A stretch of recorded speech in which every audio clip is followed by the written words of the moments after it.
कभी कभी जो चीज़ें हमें दिखाई देती हैं वो असल में वैसी होती नहीं हैं, और जो चीज़ें हमें नज़र नहीं आती हैं वही हमारी ज़िंदगी बदल देती हैं।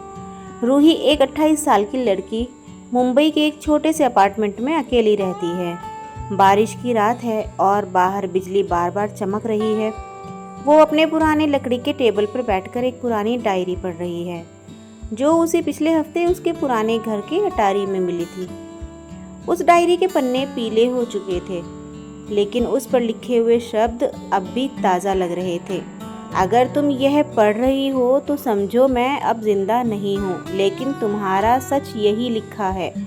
रूही की सांसें तेज हो जाती हैं। ये किसने लिखा और तुम्हारा सच से क्या मतलब है? 5 साल पहले रूही की मुलाकात आयुष से होती है। आयुष एक चार्मिंग, स्मार्ट और रहस्यमयी लड़का था। वो हमेशा हंसता रहता, लेकिन उसकी आंखों में कहीं ना कहीं दर्द छुपा होता था। दोनों की मुलाकात कॉफ़ी शॉप में होती है। पहली मुलाकात में ही रूही को लगा कि जैसे वो उसे पहले से जानती है। धीरे धीरे उनके बीच बातें बढ़ने लगीं। आयुष हमेशा कहता, मैं तुम्हें एक दिन अपना असली राज बताऊंगा, लेकिन तब जब तुम मुझसे दूर नहीं जाओगी। रूही को लगता कि शायद यह कोई मजाक है, लेकिन उसकी आंखों की गहराई उसे डराती भी थी और खींचती भी थी। एक दिन अचानक आयुष बिना बताए गायब हो जाता है। फोन बंद, सोशल मीडिया डिलीट, घर खाली, कोई सुराग नहीं। रूही टूट जाती है। उसने कई महीने उसे ढूंढने में बिता दिए, लेकिन कुछ हाथ नहीं आया। फिर एक दिन उसे अपने दरवाजे के नीचे एक लिफाफा मिलता है। उसमें सिर्फ एक चाबी और एक पते का कागज़ था, और नीचे लिखा था, अगर तुम सच जानना चाहती हो तो यहाँ आ जाओ, अकेली। रूही उस पते पर पहुँचती है। शहर से दूर एक पुराना सुनसान फार्म हाउस। अंदर जाते ही धूल और अंधेरा, लेकिन बीच में एक टेबल रखी, वही डायरी जिसे अब वो पढ़ रही है। डायरी के पहले पन्ने पर आयुष की तस्वीर, और नीचे लिखा था, मेरी मौत एक हादसा नहीं थी।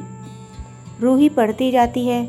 आयुष असल में एक अंडरकवर पुलिस ऑफिसर था जो एक खतरनाक गैंग को पकड़ने में लगा था, लेकिन उसे धोखा मिला, और धोखा देने वाला कोई बाहरी नहीं बल्कि वही था जो रूही के बेहद करीब था। डायरी के आखिरी पन्ने पर आयुष ने लिखा था, अगर तुम ये पढ़ रही हो तो समझ लो कि तुम्हारे आसपास का कोई तुम्हें ख़त्म करना चाहता है। जिस पर तुम सबसे ज़्यादा भरोसा करती हो वही तुम्हारा सबसे बड़ा दुश्मन है। अचानक रूही को अपने पीछे किसी के कदमों की आहट सुनाई देती है।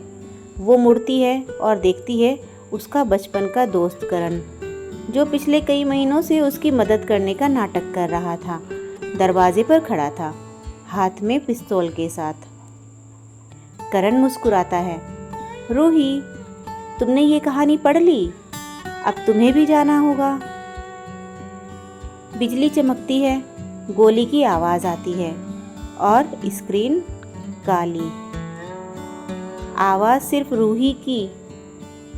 अगर मेरी आवाज़ तुम्हें सुनाई दे रही है तो समझो तुम्हारे आसपास भी कोई है जो तुम्हें सच से दूर रखना चाहता है। स्टोरी खत्म हो जाती है, लेकिन सुनने वालों के मन में सवाल छोड़ जाती है, क्या रूही बची और करण ने क्यों धोखा दिया? सो गाइज, स्टोरी तो यहीं ख़त्म हो जाती है और यह सस्पेंस ही रह जाता है। आपको यह कहानी कैसी लगी हमें कमेंट में ज़रूर बताइएगा, और अगली कहानियों के लिए हमारे चैनल को सब्सक्राइब ज़रूर कर लीजिएगा। मिलते हैं एक दूसरी और रोमांचक कहानी के साथ, तब तक के लिए बाय बाय।